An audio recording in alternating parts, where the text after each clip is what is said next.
in Matthew for the majority of it. Excuse me, we are going to jump to John 12 and then also Luke 21.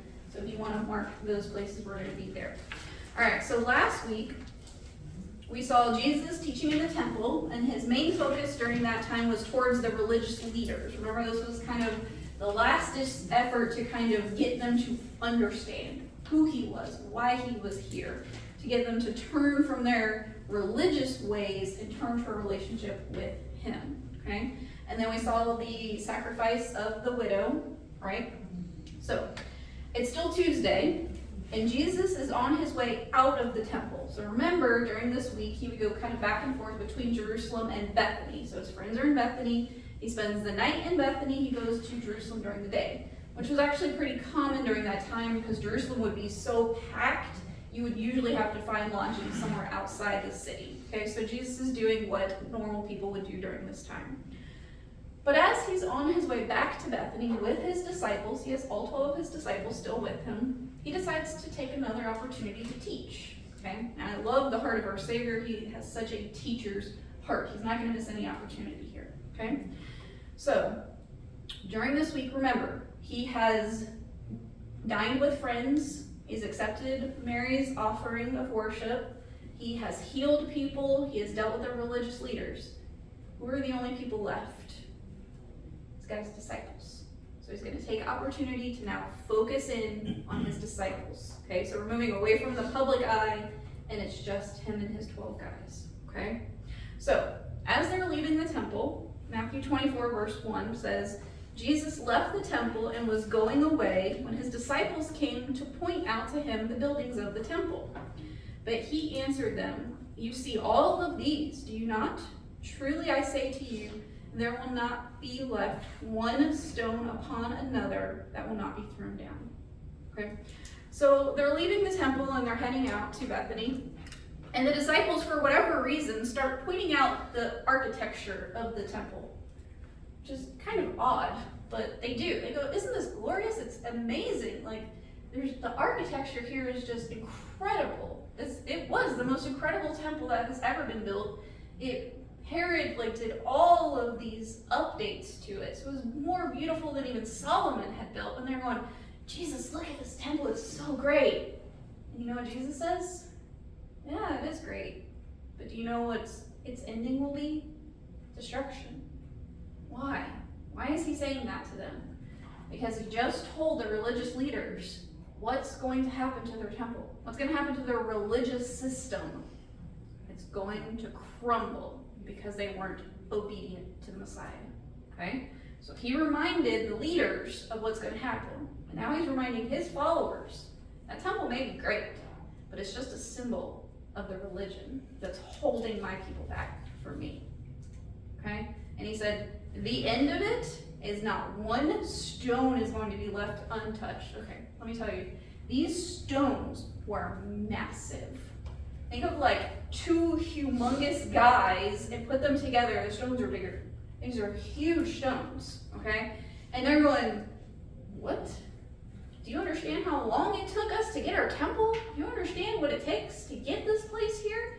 And you're saying that it's going to end up being destroyed? Not even one stone is going to be left on top of another?" So this must have baffled them, okay? Some 40 years after Jesus says this, it comes true, okay? So there's a Jewish revolution that happens in Jerusalem. The Jews decide they're tired of Rome and they're going to revolt, okay? So they hide themselves in Jerusalem, and Rome decides to come in there with guns blazing. Okay, they take everybody out, and just as a cherry on top of the icing, to make sure that the Jews understood who was really in charge, they dismantled the temple, stone by stone, literally tossing them away. Every single stone of the temple complex was moved from its original location. Okay? There was not one stone left on another, literally. You can go to Jerusalem today and you can still see the stone graveyard where stones were just tossed off of the walls. They dismantled the walls stone by stone. Okay?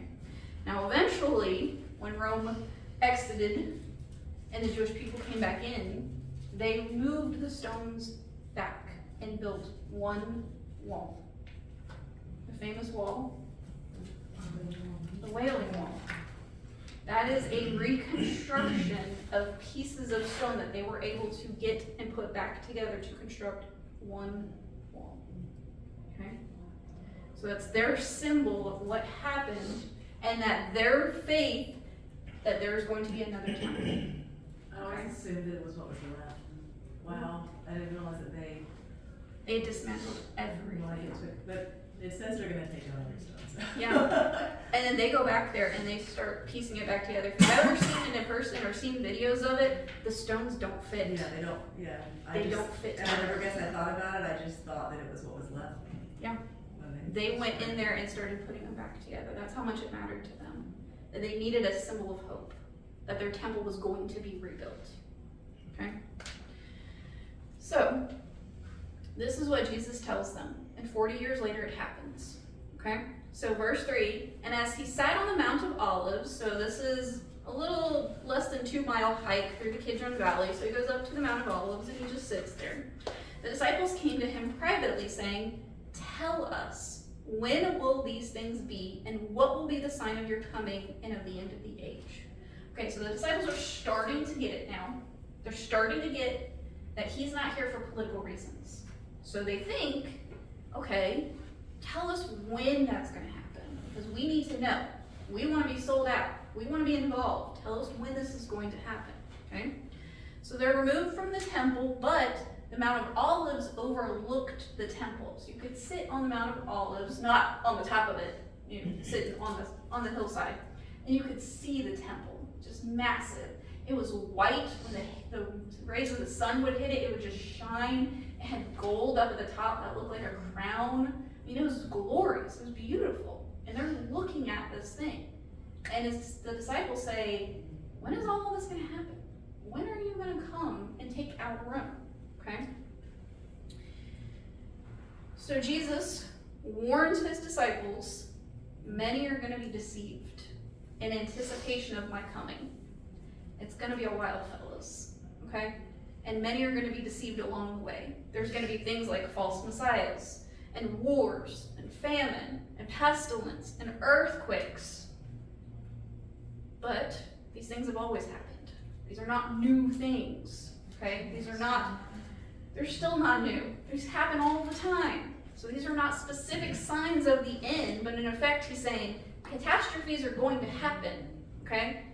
These are not going to signal the actual end. Okay?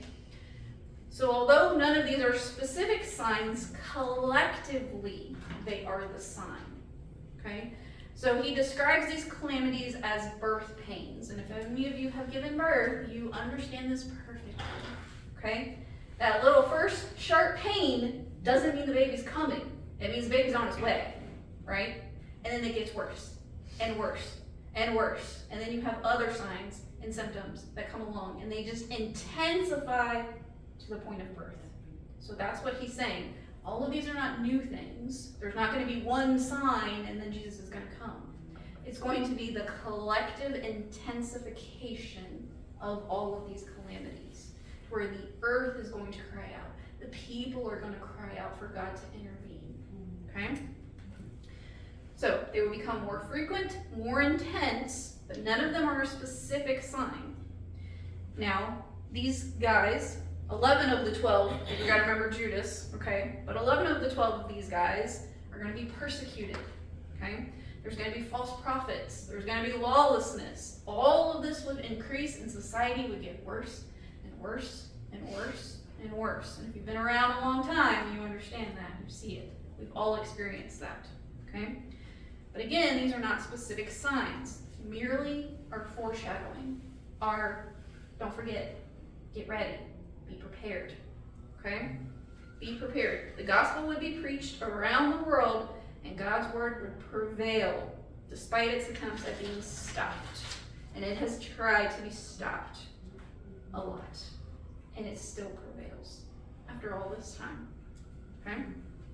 So he also went on to talk about the temple. So remember, he just told them the temple's going to be destroyed. They're looking at it. It's still there.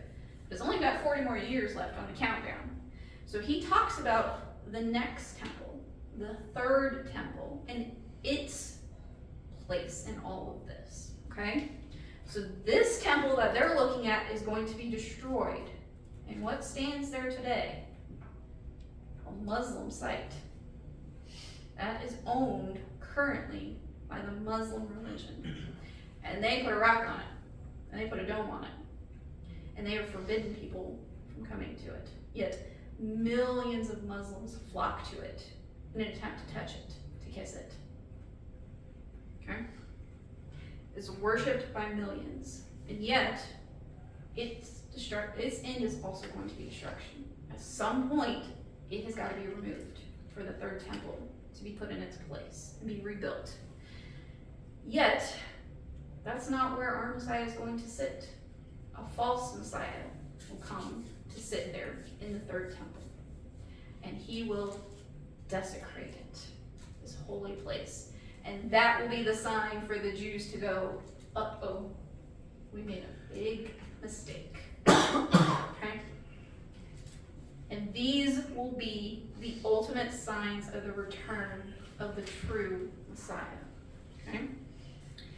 So of course this is probably going completely over the heads of the disciples. So Jesus, knowing his students, says, okay fellas, I'm going to give you some parables to help you understand. Something to hold on to when I leave. Okay? So the first one is about a fig tree. So he tells them, fellas, when you see a fig tree and it has leaves on it, what is that telling you? And it's telling them, we go, I have no idea, what does that mean, Jesus? They go, oh, when a fig tree has leaves, summer's coming. Okay? So when the fig tree would blossom with its leaves, that meant that summer was on its way. So that was a sign of summer approaching. Okay? You see the leaves, summer's coming. So he assures them, all of these signs, just as I have told you, is going to be your sign of my coming. Okay? So finally, Jesus finally answers their questions. He comes back around to their original question, and he tells them, nobody knows. You don't know when I'm coming back. Okay? Everything on earth is going to continue as it always has. Like in the days of Noah, people were getting married, people were having babies, people were going to work, and then the floods came. It will be the same way when Messiah comes. Everybody's just going to be going about their day, and then it's going to become. Our call is to be ready, no matter what day it is. Okay? Because what would happen if we had the day? We prepare for it. Do you You think? knew the day? If I told you and I could guarantee you that it was going to be way after you died, would you live that way? Or would you do whatever you wanted to? I'm not a perfect person, so I would do whatever I wanted. You do whatever you wanted to. Right? You wouldn't tell people about it. You just live your own life. That's not, I don't have to worry about it. But if you don't know, you live every day as if it could be that day. Okay? So it's perfectly intentional. All right, so he's going to give another parable in Matthew 25, verse 1. Okay? So he continues on teaching them about being ready with another parable. Matthew 25, verse 1 says, Then the kingdom of heaven will be like 10 virgins who took their lamps and went out to meet the bridegroom. Okay, so there's 3 stages to a Jewish wedding. First is the engagement. It's normally just a formal contract between fathers. Okay, that's pretty much it. Usually the people aren't involved. The second is a betrothal ceremony. Normally that's when you get the husband and wife to be together and they make mutual promises to each other, sometimes exchange gifts and things like that. And then the third was the actual marriage ceremony, which took place about a year after the betrothal time. Remember why? We had to give the guy time to get ready, right? He had to prove himself worthy of being a husband, okay? And he didn't get his bride, okay? He had to be able to provide for her, to provide a home for her, to provide financially for her. That was his testing time, okay? While she got ready to be a wife. All right, so a year later, the bridegroom would show up. But he wouldn't announce when he was coming. He expected his bride to be ready, right? He didn't want to catch her doing something she shouldn't have been doing, okay? He wanted to catch her off guard to make sure that she was ready for him because he's been preparing a year for her. He wants to make sure that she's ready for him, okay? So you would have your friends be ready for whenever the party happened. Wouldn't you love to have, weddings like that? Just spring of the moment. Okay, come on, let's go party, right? Not, 6 months to plan. Okay, but that's how it happened. You would just have to be ready because the party could happen at any time, and then it was time to go feast, okay? So, in this parable, we have 10 virgins who are waiting for the bridegroom. But 5 of them are really wise. They're prepared. They have extra oil for their lamps. But 5 of them don't have any extra oil for their lamps, okay? And while they're waiting, the bridegroom gets delayed and they fall asleep, okay? When it is announced that the bridegroom is coming down the street, they all wake up. 5 of them are ready. Fill up my oil lamps, I trim my wicks, I'm ready to go. 5 of them go, we don't have any oil to fill our lamps. So they ask the other virgins, can you share some of your oil? And they say, no, you should have been prepared. Now you've got to go buy oil and then try to come back. Well, when they leave to go buy oil, what happens? The bridegroom comes. And he goes, all right, come on, gals, time to go party. And the doors are shut. And that's it. You don't get in anymore. It's too late. Okay? So Jesus is trying to show them the picture here. The oil represents the Holy Spirit. Zechariah 4, verses 1 through 7 tell us the Holy Spirit is a symbol in oil. Okay? So the 5 who didn't have oil couldn't come to the party. And they had to go try to find their own way into the party, but it didn't work. Okay? No one can be ready without the Holy Spirit. Right? It's too late. That's the point of the parable. It's very simple. Be ready, because one day it's going to be too late. Okay? Be ready. One day it's going to be too late. So then he goes on to teach another parable. Okay? Because he's probably looking at his guys and they're probably dazed and confused. Right? It's going way over their heads. He goes, okay, fellas, how about another one? Verse 14. You've been there, yeah. For it will be like a man going on a journey who called his servants and entrusted to them his property. Now this was not strange in this time, okay? Remember, you have to get out of the American slavery. Throw that out of your head. We're not talking about that, okay? This is first century bond servants, so people you could trust, okay? Just people who were in debt, who needed to pay out their debt, okay? So it was very much common that if you were going away for a long time and you trusted your servants as expected, you gave them responsibilities. And they had to prove themselves still as servants. Okay, so in this story, a man's deciding he's going to go away. He knows how long he's going to be gone away for, but the servants don't. And he gives them each a talent. Not that kind of talent, money talent. Okay? One of them got 5 talents. Okay? One got 2 talents. And one of them got 1 talent. Does anybody want to venture a guess of how much a talent is? A year's wage? Close? A month's salary? Oh, way more than that. 1 talent is 20 years wages. It is the equivalent of 6,000 denarii. Denarii is 1 day's wage. You worked about 300 days a year. 20 years wages. You want to do the math real quick? What's 5 times 20? 100. 100 years wages. That's what he left, this one. And at 80. Yep. Oh no, wait, that's 40. Yeah. I'm telling you, my math skills. Okay. 40 years wages. And 20 years wages. So still the one that got 1 talent. This is a lot of money. This is 6,000 denarii he got handed. Okay? That's a lot of money to hand over to a servant. Okay? But he must have trusted these guys. He's also a very rich man. Very rich man. Okay? And he gives these specific servants these talents. Okay? Now, he gave them all different amounts. They all don't get the same amount. They all get different amounts. Okay? But they all give something. So the man goes away, and he's away for a long time. While he's gone, the servants get to decide what to do with the master's money. So it is completely within their will and choices. So he left them What no happens? instruction. No instructions. This is my money, but I'm leaving it to you to manage. Okay? It's not yours, it's yours to manage. Alright. So, the guy with 5 talents, he does pretty well, he doubles it. Awesome. He gets to give back his master 200 years. 200 years worth of wages. Doubled his investment. The guy with 2 talents as well. He gets to give back double to his master. And we get to the third guy, who only had 1 talent.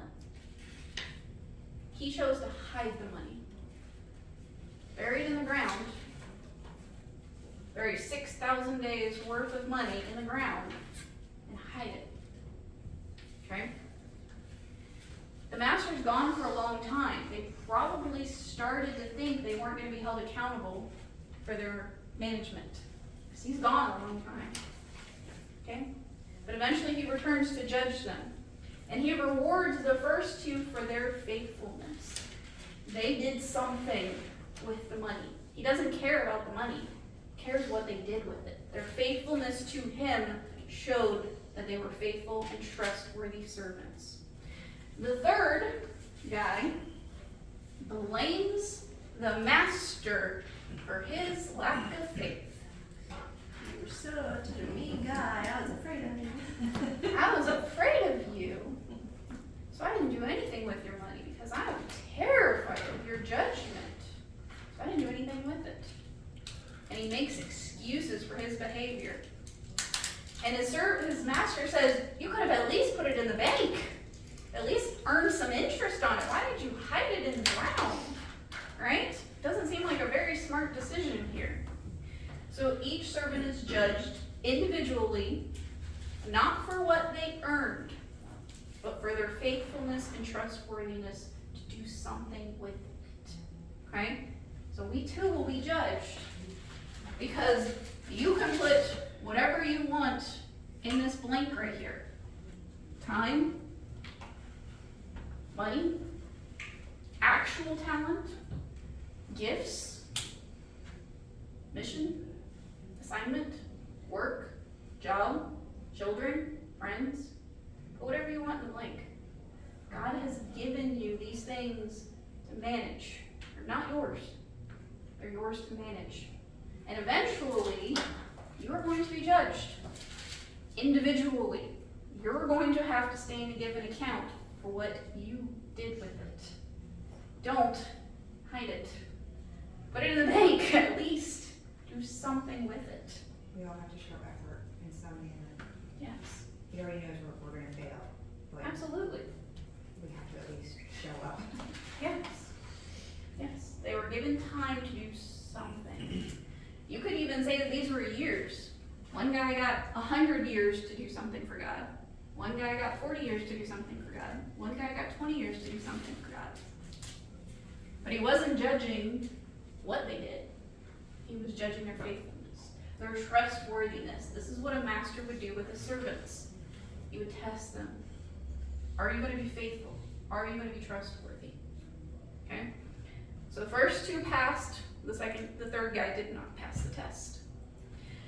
Okay, so with this in mind, he continues on to teach his disciples in verse 31. When the Son of Man comes in his glory and all the angels with him, then he will sit on his glorious throne, and before him will be gathered all the nations, and he will separate out one people from another, the sheep from the goats. Okay, so at some point, Jesus will sit as king on the earth, on his throne, and he will judge the entire world. Here we're told he judges them by nations. Okay? This is the judgment of nations. There's only 2 outcomes. Either you're a sheep or you're a goat. Okay? So he is sitting as a shepherd. Okay? So when the shepherd let their animals out into the fields, the sheep and the goats would mix. They're very similar in what they need. They need fresh sunshine, they need grass, they need water, they're very similar in their needs. But when a shepherd would go at the end of the day, he would pull out the sheep from the goats because he knew that they were different.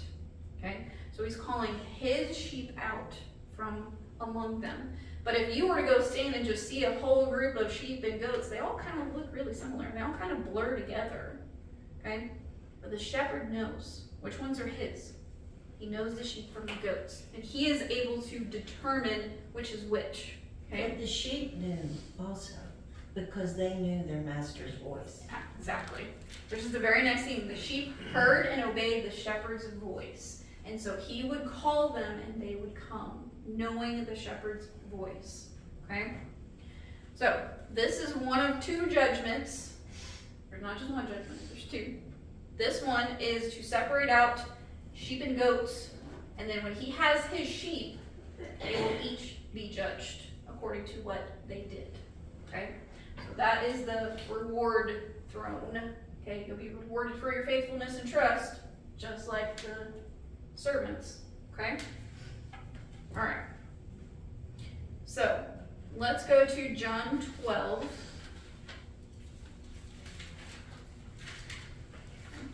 So, he's telling all of his disciples this.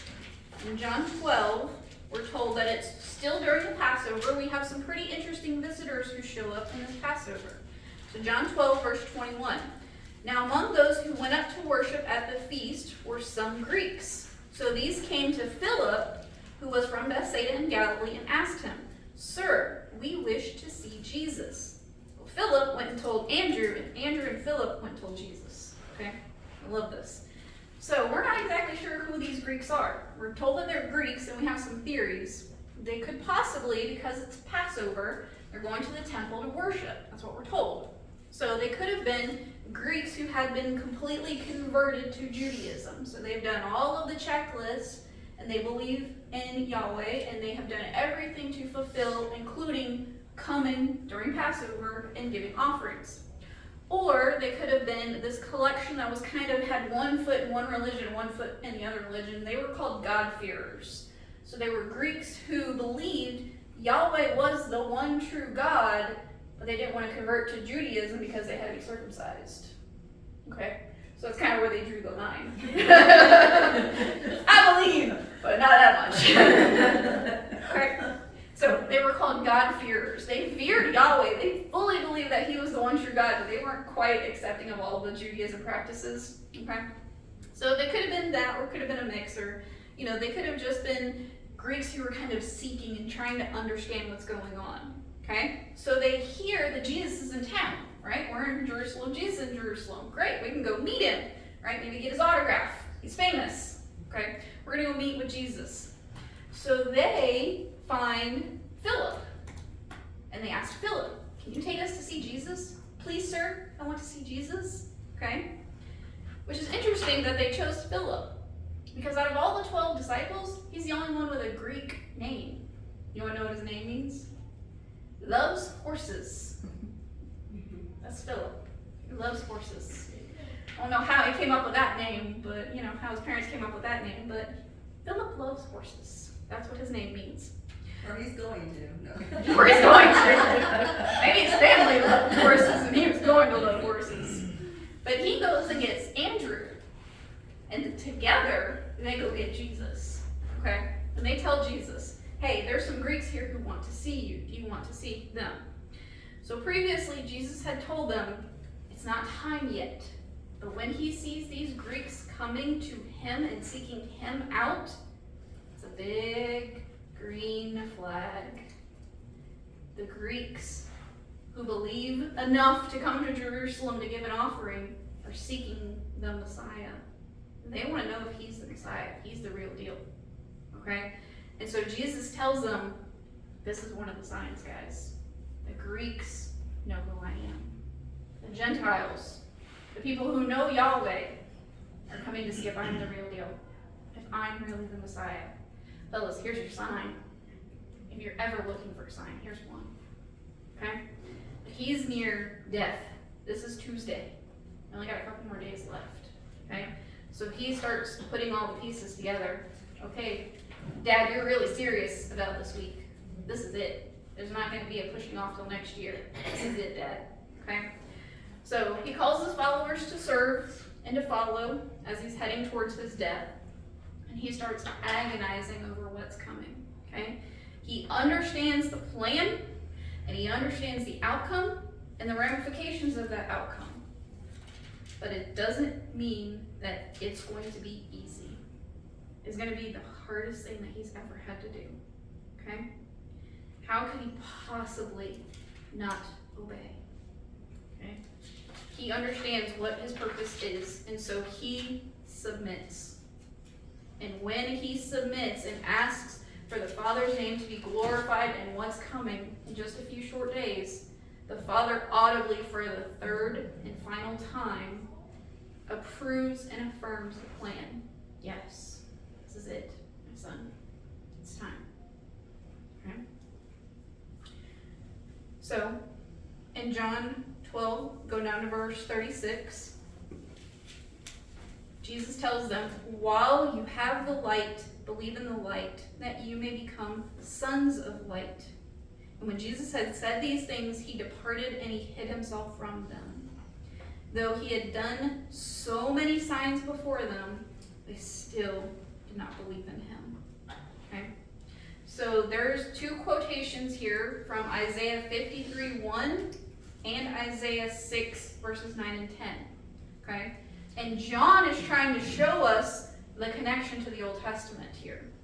He's saying all of this was prophesied before. Okay? And he's pointing back to Isaiah, that everything would happen and unbelief would also be a result. Okay? So Isaiah knew all of this that was going to, he understood the glory of God because he saw it. Okay? In Isaiah 6, he saw the throne. And what John is making the connection of is Jesus and God are one. And Jesus is going to sit on the throne. Remember, he's one of the disciples who's standing there putting all these pieces together. That means Isaiah saw Jesus. Okay? He saw God the Father sitting on a throne in judgment, in glory. He saw Jesus. Okay? So John, remember a little teenage John, he's putting all of this together. Okay? And in verse 42 says, nevertheless, many even of the authorities believed in him, but for fear of the Pharisees, they did not confess it, so that they would not be put out of the synagogue. For they loved the glory that comes from man more than the glory that comes from God. And so John, at some point, figures out that there were people amongst the religious authorities, Pharisees or Sadducees or scribes or lawyers, who did believe that Jesus was Messiah, but they were afraid to confess it out loud. Because they were more terrified of their co-workers than they were of God. Ouch. Okay? They were more concerned about gaining glory from being part of this religious organization than they were about giving God glory. Okay? So they didn't confess their Messiah, even though they believed it on the inside. They did not confess it on the outside. Okay? So Jesus then summarizes his entire message. Okay? In John 12:44. And Jesus cried out and said, whoever believes in me. Okay? When it says Jesus cried out, that doesn't mean he whispered it. He yelled this. Jesus raised his voice. Okay? He cries out, whoever believes in me believes not in me, but in him who sent me. And whoever sees me sees him who sent me. And I have come into the world as light, so that whoever believes in me may not remain in darkness. And if anyone hears my words, hearkening back to the shepherd and the sheep hearing his words, if anyone hears my words and does not keep them, I don't judge him. For I did not come to judge the world, but to save the world. The one who rejects me and does not receive my words has a judge. The word that I have spoken will judge him on that last day. For I have not spoken on my own authority, but the Father who has sent me has given me a commandment, what to say, what to speak. And I know that this commandment is eternal life. And what I say therefore, I say as the Father has told me. Okay? So, these are the last words recorded in John's gospel of Jesus talking to a crowd. Okay? So the Greeks, remember, they've come, they're seeking Jesus. There's probably more than one of them. They brought people with them. Okay? This is the last time he speaks outside of his disciples. And he tells them why he came. I came to save the world if you just obey my word. Okay? So, otherwise, you live in darkness. So he makes it very clear of why he's here in the flesh. It's not to judge. What did they want? They wanted a judge. They wanted someone to come judge Rome. Okay? Rome wasn't supposed to be there. It wasn't right. They wanted a judge to come judge Rome. And he says, I have not come to judge anyone. My word judges. My Father judges. I will eventually judge, but I didn't come to judge. Okay? So what he is saying is, it was not necessary for God to become human in order to judge. He had every right to. He's the creator of everything. He didn't have to become human to judge. He did have to become human to save the world. Okay? That's what his humanity is all about. It's not about judgment. It's about salvation. Okay? So what he's saying by this is, I came to save you. I've told you. If you don't believe it, you're already judged. I don't have to judge you. My word already judged you. Okay? So he fully submits to the Father's will. And while he's submitting, our Pharisees and our religious leaders are continuing to plot. All right? So go to Luke 22 real quick, and we'll see what they're up to. Our religious leaders in Luke 22.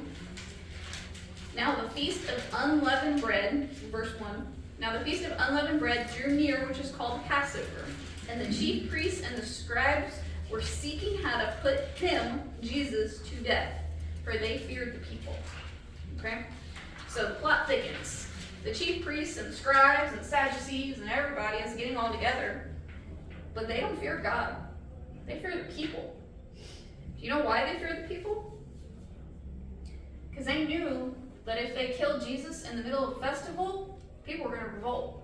Because there are people who believed him. Right? So they're actually plotting to hold off and get him after Passover.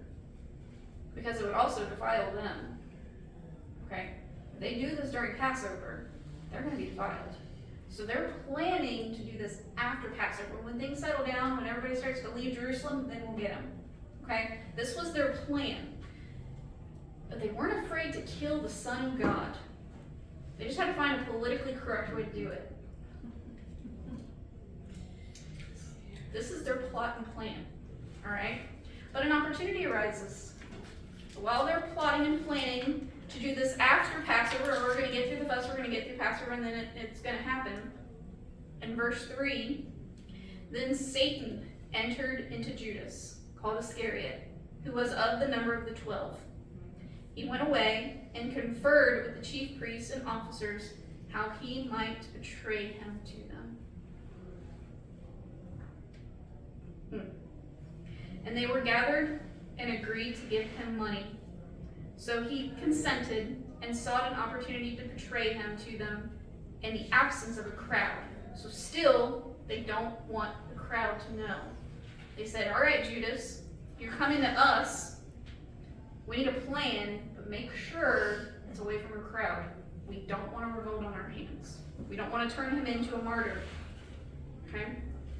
So Satan prompts Judas to go and commit this crime, but this does not diminish Judas's personal responsibility in this. Okay?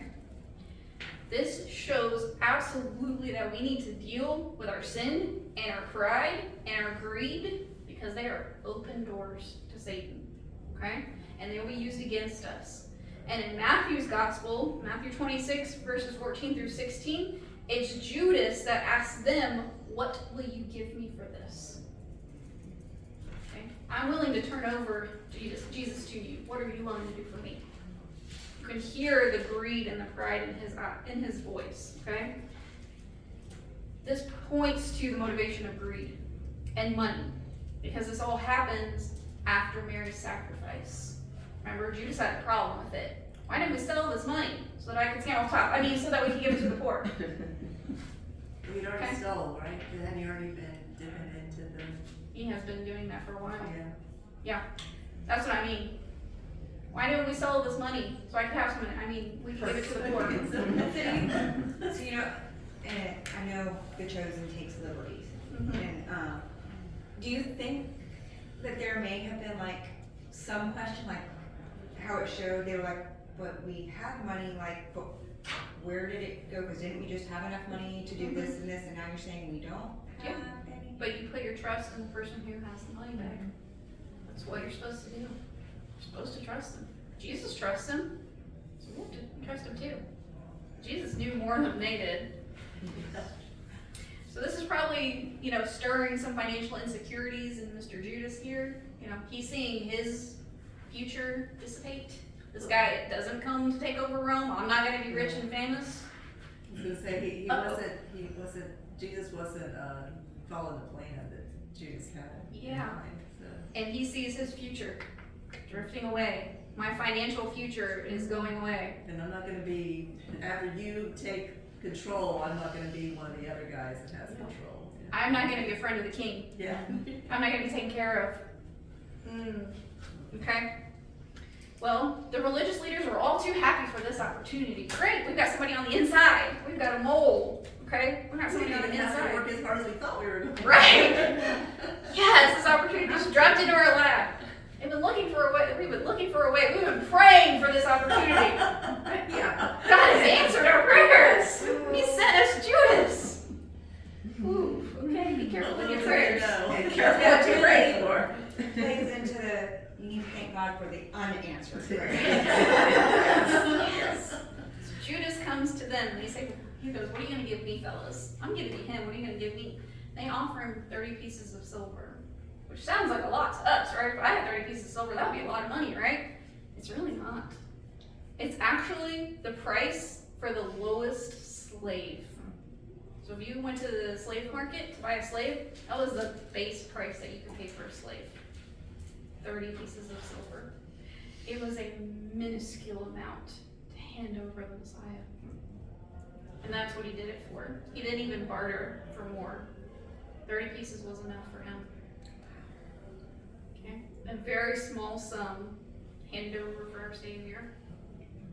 Well, God used even the wicked works of Judas because it was all part of the plan. It was all part of the eternal plan from the beginning that God was going to use Judas. That Jesus loved him just as much as he loved the other 11 guys. He was going to use him. Okay? So Jesus and his guys go to Bethany and they rest. And we don't know what happens on Wednesday. We have no record of what happens the following day on Wednesday. We assume Jesus probably took the day off, right? He's been under a lot. He might be on a lot to think about. He's got a lot coming. Yeah. This is Wednesday. He probably just took the day off, right? Hung out with Mary and Martha and Lazarus. So next week when we return is going to be Thursday. And we're going to start preparing for Passover. Because Passover's coming on Friday. But Jesus has some preparations to do before Passover comes.